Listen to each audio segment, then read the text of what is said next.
Great. So next we're going to talk about interpreting the data, and we'll start with some general advice about approaching the reports. There are public reports online, and then we'll talk about details for two chart types, bullet charts and histograms, that we included in this report, but are sort of less common in terms of the institutional research reporting projects. So we can go to the next.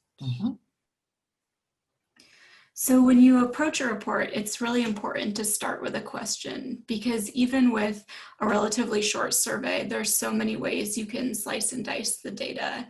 And so to avoid getting lost in the numbers, using a more intentional approach can be a great way to guide your exploration. And a key way to do this is to start with a question. So if we go to the next. So you might come to the data with your own curiosity or a question that's related to your role at the Institute. So for example, something I had wondered was, before the pandemic, did people at MIT have experience working remotely? And so first, I would go to the survey instrument and look to see if there's an item on the survey that aligns with this question. And so if we do that, go to the next, we can see that there was. So the question asked, prior to March 2020, did you regularly work during normal business hours remotely?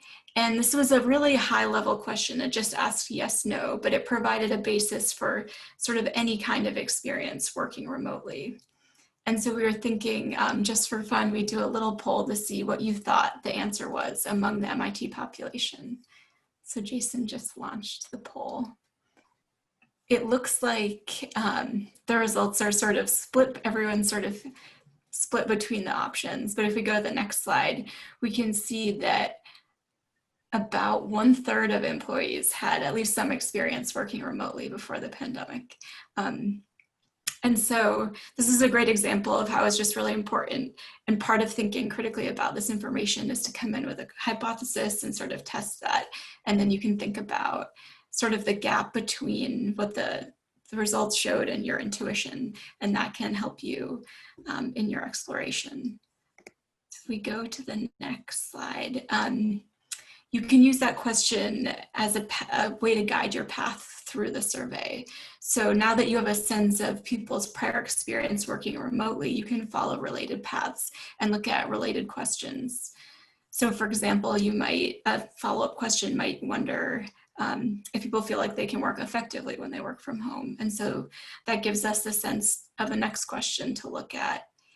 And we can look at self-reported results from people's effectiveness to work remotely. And this question was asked just of people who work remotely. And we can go a step further to look at comparisons between groups. And you can see here the data is split out by role in this case. And so this might help us understand more about, does working from home work better for some roles than others?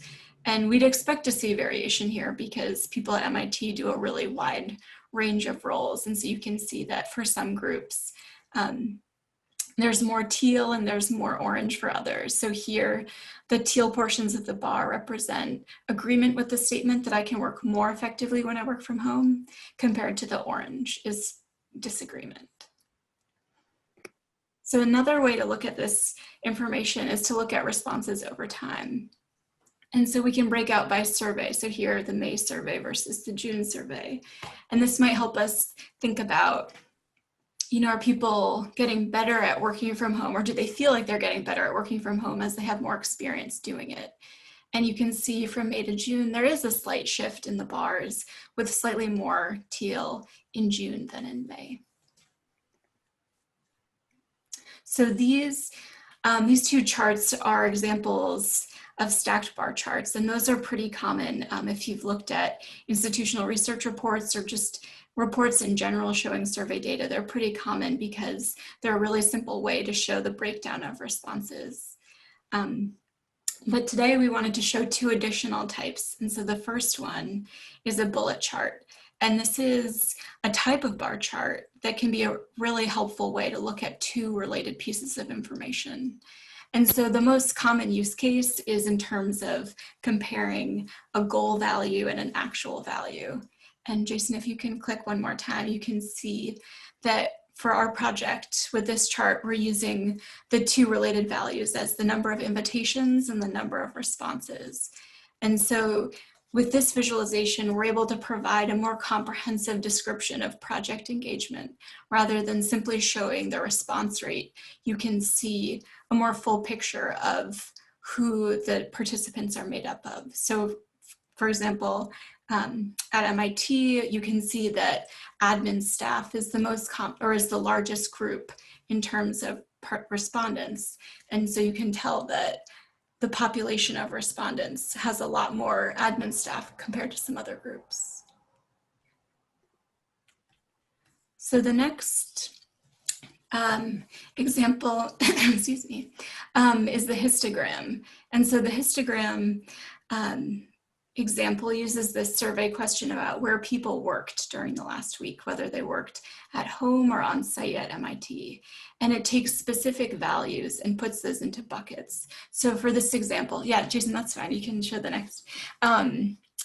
The values that any individual entered, for example, I work from home 100% of the time, are entered in the survey. And then on the back end, we put those values into buckets, and those are shown with the color legend. And then once they're bucketed, the percent falling into each bucket is graphed on the axis below. So you can see that the responses on the right show people who are working from home 100% of the time compared to people who are working 100% on campus on the left.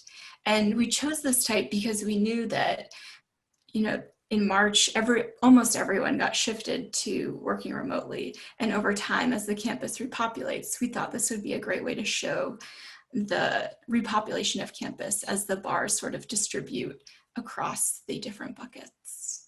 And you can see even just from May to June that there was about a 10% drop in the completely working from home category. And you can see that those values fell into this sort of evenly across the different groups. And so for our next activity, we thought it would be fun to make sort of a rough histogram together. So again, the first step is to think about your specific value. And the second step is to put those values into buckets. And then the third is to plot them. So we're going to use the annotate function in Zoom, and that's under the view options, the top of your screen. So if you wouldn't mind thinking about your previous week and where you performed your work, if it was on campus or at MIT, and then once you have your value and you figure out which bucket it goes in, if you could add a stamp to the bar that represents where your data would be. Okay, so it looks like for this group, we're mostly working from home 100% of the time. But it would be interesting to see as the survey's repeated and into the fall, if there's more distribution across the categories.